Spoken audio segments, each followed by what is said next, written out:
നമസ്കാരം. ഇന്ത്യയിൽ മൂന്നാമതും നരേന്ദ്രമോദി സർക്കാർ അധികാരത്തിൽ എത്തിയതോടെയാണ് രാഹുൽ ഗാന്ധി ഒരു ഭ്രാന്തനെ പോലെ സഞ്ചരിക്കാൻ തുടങ്ങിയത്. രാഹുൽ ഗാന്ധി വിചാരിക്കുന്നത് ഈ തെരഞ്ഞെടുപ്പിൽ എനിക്ക് 54 നിന്നും ഇരട്ടിയായി 99 സീറ്റ് കിട്ടി.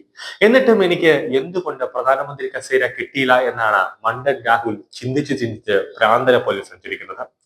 നാലാമതും BJP തന്നെ ഇന്ത്യയിൽ അധികാരത്തിൽ വരുമെന്ന് രാഷ്ട്രീയ വിദഗ്ധർ ഒന്നടക്കം പറയുമ്പോൾ ഇതോടെ വിരളി പിടിച്ച അവസ്ഥയിലാണ് Rahul Gandhi.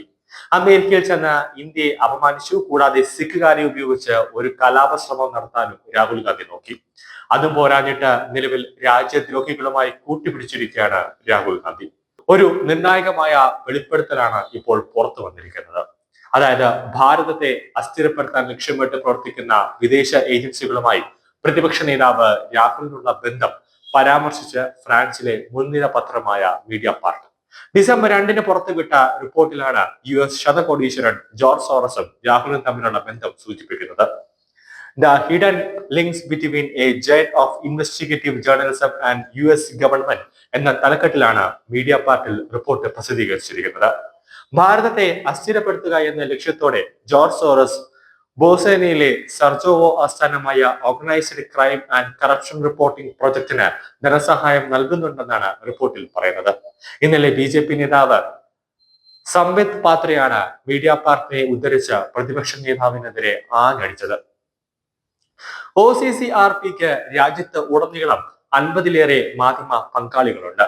സോറോസും US deep state ഏജൻസികളുമാണ് ഇവരുടെ ഫണ്ടിംഗ് ഏജൻസികൾ. ഒറ്റ സ്രോതസ്സിൽ നിന്ന് 70% ധനസഹായം വാങ്ങുന്ന ഒരു സ്ഥാപനത്തിന് നിഷ്പക്ഷമായിരിക്കാൻ കഴിയില്ല. OCCRP റിപ്പോർട്ടുകളുടെ അടിസ്ഥാനത്തിലാണ് രാഹുൽ പ്രധാനമന്ത്രി നരേന്ദ്രമോദിയെ ലക്ഷ്യമിട്ട് വാർത്താ സമ്മേളനങ്ങൾ നടത്തുന്നതെന്ന് പാത്രെ ചൂണ്ടിക്കാട്ടുന്നു. OCCRPയും പ്രതിപക്ഷവും തമ്മിലുള്ള ബന്ധം തുറന്നു കാട്ടുന്നത് 3 വർഷം, അതായത് 3 വർഷം അവർ നടത്തിയ രാജ്യവിരുദ്ധ പ്രചാരണ വേലയുടെ മാതൃക രാജ്യസഭയിൽ BJP MP സുധാംശു ത്രിവേദി വിശദീകരിച്ചു. 2021 ജനുവരിയിലെ ബജറ്റ് സെക്ഷനിടെ ഫെബ്രുവരി 3 അവർ കർഷകരെ കുറിച്ചുള്ള ഒരു റിപ്പോർട്ട് പ്രസിദ്ധീകരിച്ചു. 2021 ജൂലൈ 18 പാർലമെന്റിന്റെ മൺസൂൺ സമ്മേളനത്തിനിടെ പെഗാസ് റിപ്പോർട്ട് പുറത്തുവിട്ടു.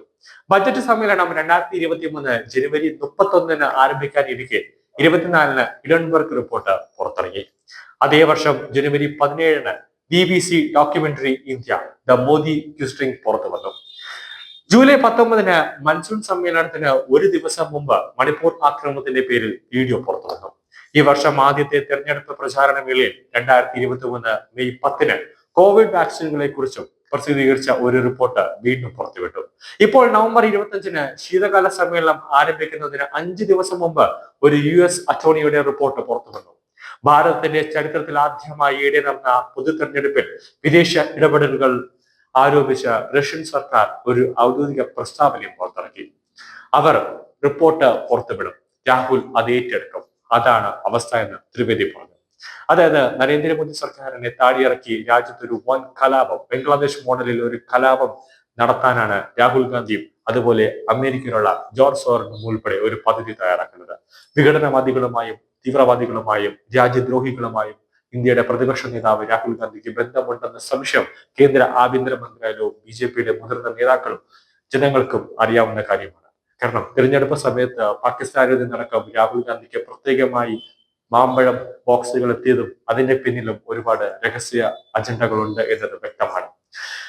ഇവർ ഓരോ ഏജൻസികളും പാർലമെന്റ് സമ്മേളനം തുടങ്ങുന്നതിന് ദിവസങ്ങൾക്ക് മുന്നേ തന്നെ, അതായത് ഓരോ പാർലമെന്റ് സമ്മേളനം ഇപ്പോൾ 20-ാം തീയതി ആണെങ്കിൽ 18-ാം തീയതി ഒരു റിപ്പോർട്ട് അവർ പ്രസിദ്ധീകരിച്ച് രാജ്യത്ത് ഒരു കലാപം നടത്തി പാർലമെന്റിന്റെ സുരക്ഷാ ക്രമീകരണം തന്നെ തകിടം മറിക്കുന്ന രീതിയിലേക്ക് എത്തിക്കുക എന്ന ലക്ഷ്യമാണ് ഓരോ ഏജൻസികളും കൂട്ടിപ്പിടിച്ചിരിക്കുന്നത്.